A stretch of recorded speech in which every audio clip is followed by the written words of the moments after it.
I've done a number of talks around the country in recent months on behalf of popular conservatism. We're arguing for a Great Repeal Act and a restoration, going back to how we used to do politics and we used to run government before Tony Blair came to power. One of the questions I ask is, who is the chairman of the Office for Budget Responsibility, the OBR?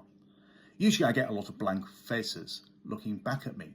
I remind them that the OBR was created by George Osborne in 2010 after the coalition came to power. I remind them that the OBR has a lot of power, every chance of the exchequer, if they want to raise taxes, lower taxes, increase spending, reduce spending, must put all those figures through the OBR. It's a very powerful body. So who runs it? Again, blank faces look back at me.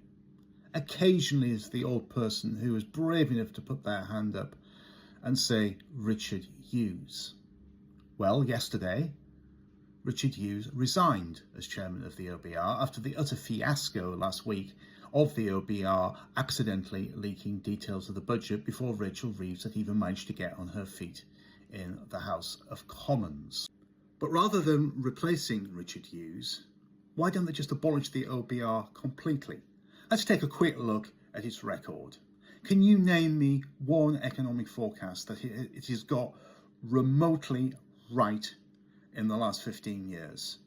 You can't, because it hasn't got one remotely right in the last 15 years. It always overestimates growth, and it always assumes that the government will have more money than it actually does. And yet, despite this appalling record, there are many politicians who want to believe that the OBR is somehow or other sainted. The idea that you need the blessing of the OBR just before you can do anything is quite frankly ridiculous.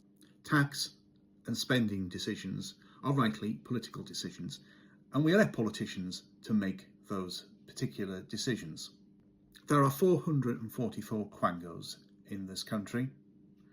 They should either be abolished, privatised, or merged into government departments. The Office for Budget Responsibility ought to go firmly in the abolished box.